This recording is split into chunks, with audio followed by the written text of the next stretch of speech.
Jeremy began life just like any other child. Now, the only thing out of the ordinary was the fact that this 10-pound, 8-ounce baby boy was born to a mother who'd never reached 80 pounds prior to marriage. It looked like Jeremy would grow up to be a normal child, but it wasn't long before it became painfully clear that Jeremy would never be normal.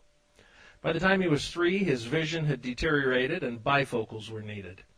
He began to walk with a gait that suggested discomfort, just like his mother had as a child. By the time he was 6, doctors knew something was very different about him and asked his parents to allow them to perform some biopsies. They determined that he had muscular dystrophy. That's when they realized that his mother, Linda, did as well. This was a time when few understood this disease, and children and even adults would avoid Jeremy, not wanting to catch whatever it was that he had. Jeremy, however, soon attracted the attention of certain people, and he was asked to be the muscular dystrophy poster child for the state of Utah. He performed that task for 2 years. Following his 2nd year, Jeremy was asked to consider being the national poster child, but travel and busy schedules had taken their toll on him and his family, and he just wanted to come home and be a normal boy. By middle school, he was confined to a wheelchair.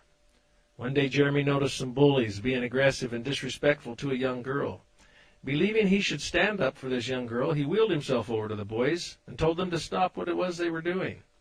He thought no one would bully a boy in a wheelchair, especially one wearing glasses. He was wrong. They wheeled him down the hall full speed, crashed him into the wall. He found himself on the floor in pain and hoped it was over. It wasn't. They picked him up and stuffed him in a locker, slamming the door behind him and threatening anyone who notified the teachers. During those awful moments of darkness, Jeremy vowed that when he got out, he would get rid of his wheelchair forever. When Jeremy started to drive, a semi-truck made an illegal turn, crushing his car. They extracted him, took him to the hospital, and took x-rays. They were shocked when the x-rays revealed no broken bones, but they did reveal some strange skeletal anomalies they'd never seen before. It was arranged for Jeremy and Linda to go to Johns Hopkins University Hospital for tests.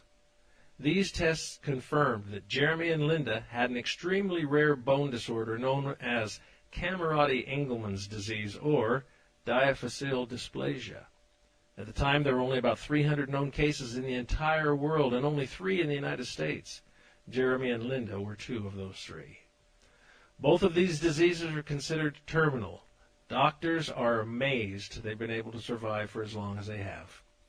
One doctor suggested that a possible therapy to help Jeremy maintain physical dexterity would be for him to play the drums. So he arranged for a professional drummer to instruct him. Jeremy's always loved music. Playing drums and singing puts him in a special place, providing him with what he calls his magic. Whenever things seem too difficult to handle, Jeremy turns to his magic, and his drums and singing revitalize him. Sharing his magic with others has also changed and blessed the lives of thousands, bringing them an appreciation for their own blessings, helping them empathize better with those less fortunate. If there is a silver lining to Jeremy's life, it's almost certainly that rare light he's able to shine on those he comes in contact with as he shares his magic, and not just through his music and songs.